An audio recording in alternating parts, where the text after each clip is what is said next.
Welcome back to another broadcast of The Weekly with me, Neff. Guys, I just watched the second episode of The Penguin, and I must say, this series is getting even better.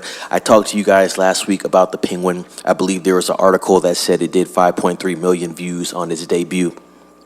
I must tell you guys, this show is getting better and better. This is The Sopranos for Batman. I can't say it enough. The production value is at a high level. The acting seems like it's even better in this episode. Christin, Milioti is doing a great job. Colin, Farrell, you can't even tell that it is Colin Farrell under those prosthetics. He's doing a great job. Whatever award they have for shows, I believe it's like the Emmys or something like that, Colin Farrell needs to get an Emmy for this show. It's great. Like I said, everybody involved with this show is doing a very good job, from the writers, the cinematographers, the directors, everything about it. This show is great TV, and I'm not even really into shows. Like I've said many times on the podcast, guys, and on The Weekly, I don't have much time to watch TV. I watch a lot of cinema and films, but not so much TV.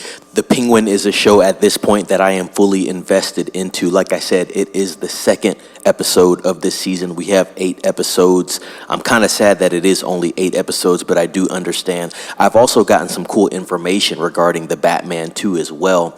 Rumor is that the Batman 2 is going to take place a week after the events of the Penguin. So it seems like chronologically, a lot of the events are tied close together. You have the events of the first Batman film from 2022, which was a great film.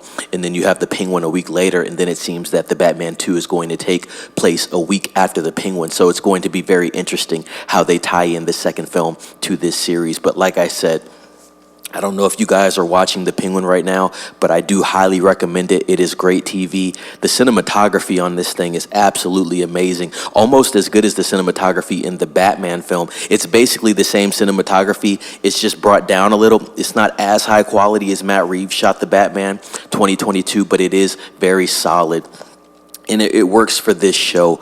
Like I said, the acting is top notch. The story is opening up. You see Oswald, who's basically Colin Farrell playing the Penguin, he's really pulling the strings behind all of these little things that are going on between these families. He's basically got the Maronis against the Falcones.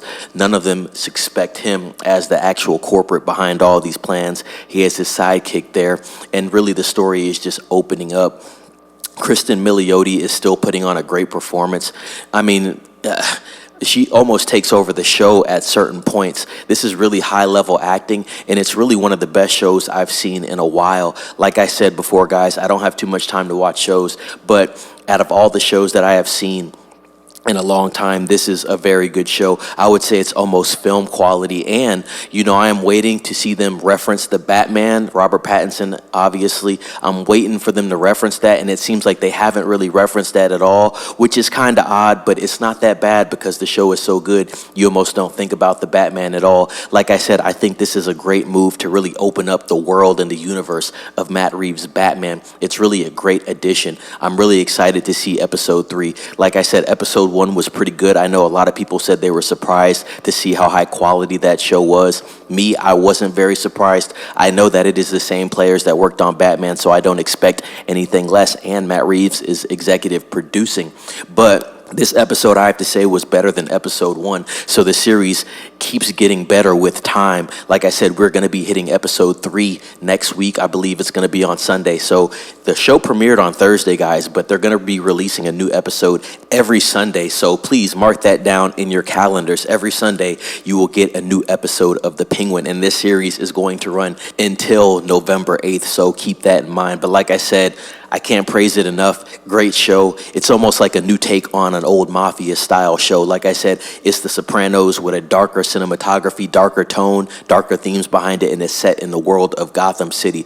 So with that being said, I do not want to spoil too much. I'm pretty cautious on giving you guys details about these shows. Definitely want you to actually watch the episodes for yourselves before you get any information. I like to get discussion going in the comments. So with that being said, comment down below. Did you watch the first episode of Penguin, the second episode episode is out now. If you did watch the second episode and you're on top of everything that's coming out regarding the Penguin, please let me know down in the comments what you think about the show so far. Like I said, I'm giving it an 8 out of 10 right now. I'll probably bump it up to an 8.5 out of 10. It's very good television. It's definitely worth the stream. So get HBO Max and watch the Penguin. With that being said, like, subscribe, ring the bell for notifications, share with a friend, and as always, be safe. It's Neff signing off.